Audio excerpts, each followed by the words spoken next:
We got into vintage racing almost by accident. Nothing like that was ever planned when we bought the car in '73. We just went to the little harmless Alfa Romeo events, time trials and slaloms and stuff like that.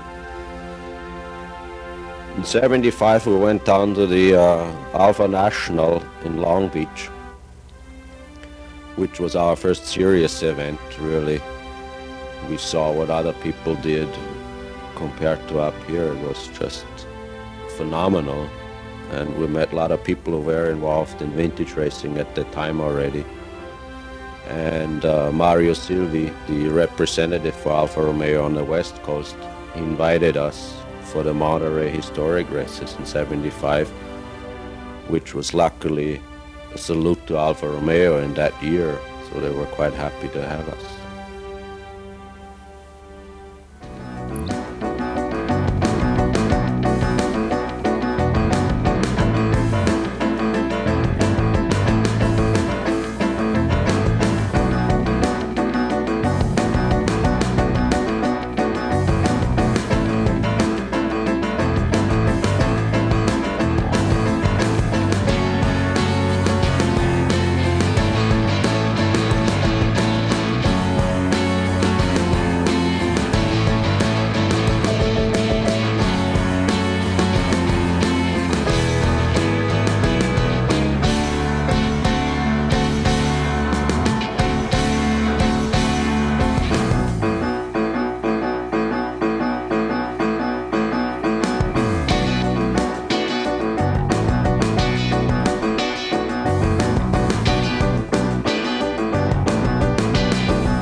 After we arrive in California, it's time to clean up the car, especially after all that rain.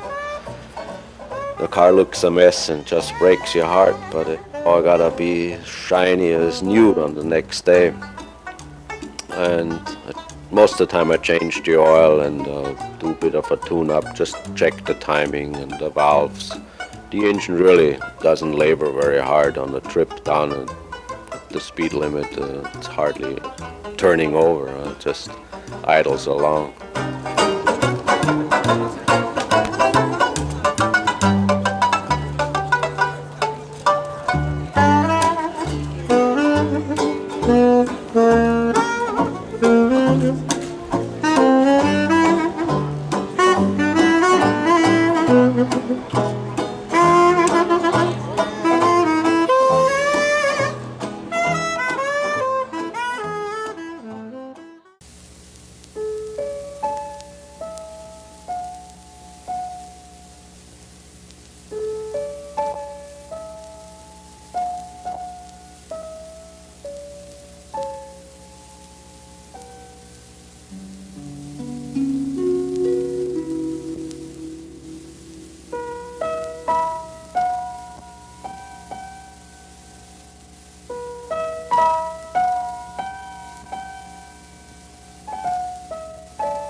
before you're allowed on the track, everyone has to go through a tech inspection.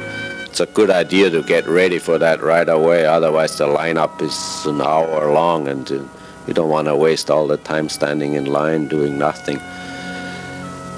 The people who do the tech inspection, they're quite experienced people, and on the surface it seems they're not very serious and they hardly look at the car and you already passed. But usually when there's something wrong with the car, they catch it.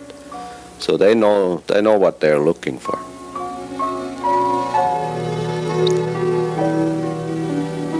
Once we get to the track, I check out the car just one more time, check for leaks and check out the suspension, that everything is tight. You don't want anything to fall off on the track.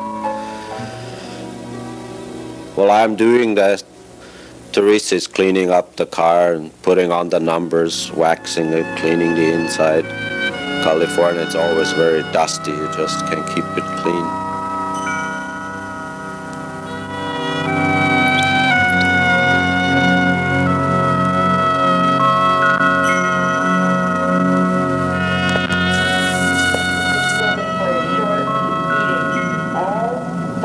Students, please report to the 76th building for a short meeting. There will be a driver's meeting in 15 minutes at 12:30 in the grandstand across the course. In the grandstand. All drivers, please. When traveling on the highway, I don't use my racing tires. I run on regular road tire and change my wheels once I get to the track. Racing tires for vintage cars are very hard to find because they have to be the approximate size the cars ran originally on, and they have to be threaded tires, not the modern type slick tires. So these tires are not made anymore, and they're very to find. Only very few people have tires like that, and when they sell them, they're very expensive.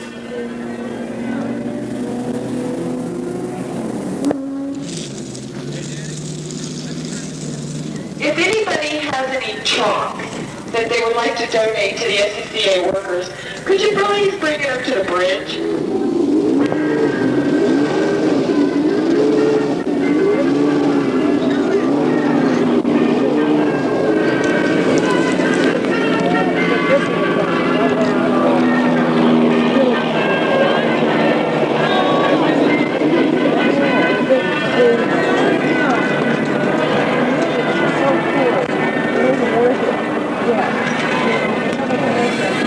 Now, drivers, there's all kinds of drivers. We have young drivers with lots of experience, and we have 60-year-old drivers with no experience. There are world champions, and there are regional champions, and there are just amateurs and just plain novices. And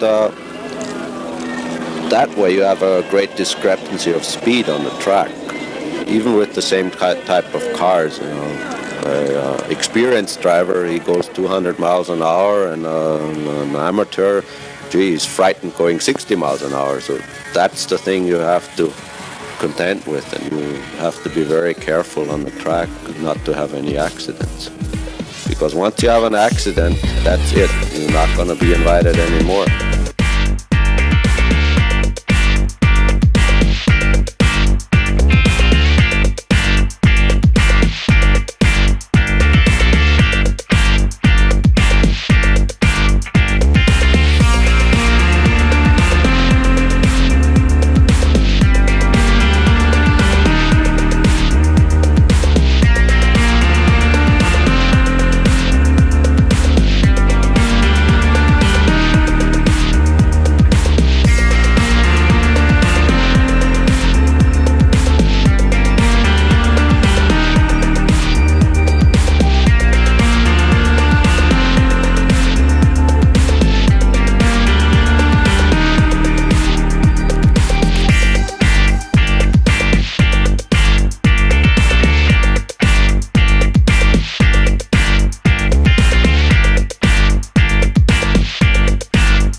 attraction of this year's race, of course, was the 300 SLR Mercedes-Benz sent over from the factory museum in Stuttgart. The car was driven by Phil Hill,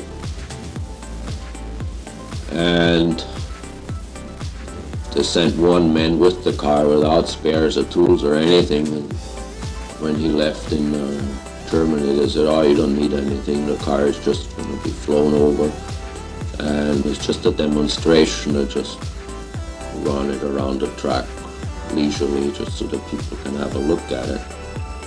And he almost fainted when Phil Hill got into the car in his first practice session, and he just took off roaring down the track, and just like it was serious, you know, and he really got worried about the car because he was responsible for it.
When I go out on the track, I don't really go out to win, but I'm always careful, write down the times I turn, and I mark it down in my book, and before I go back to the same track again, I read up on what I did last year, and I try to improve on that, and that gives me good satisfaction if I can shave a few seconds off my lap time.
coming through Charney with a very nice line through the corner. He's being chased still by Delinius, but there is, of course, no hope as he's approximately 3 seconds behind. Down into 9. Dimitri Skoris in his Ferrari 250 GT, 1960 model. Comes on by, waiting for the checkered flag. He gets it, and he is a race winner. Dimitri Skoris, Ferrari 250 GT, Onyx Delinius, and Alfa Romeo GT, down number 17, finishes in the second position there. Dick?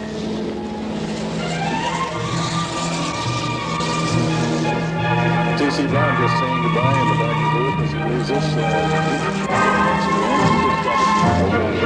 Dominated now, second spot, reducing the two Mercedes to fourth position at this particular point. They will be at the first round, fifth spot is not there. Second spot is Paris. Two is and third is Monterey, 89.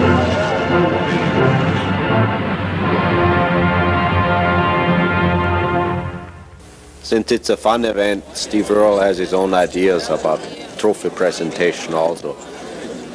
Usually the first place man gets nothing, because Steve Earle thinks, oh, he's got all the attention and glory already by finishing first. The second man, well, he gets a lot of wear out of his story all year long too.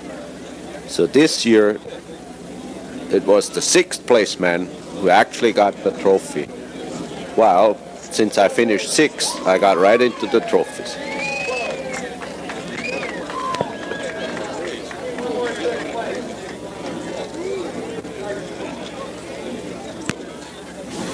There's just nothing any better, no matter what you do. Laguna is just the tops.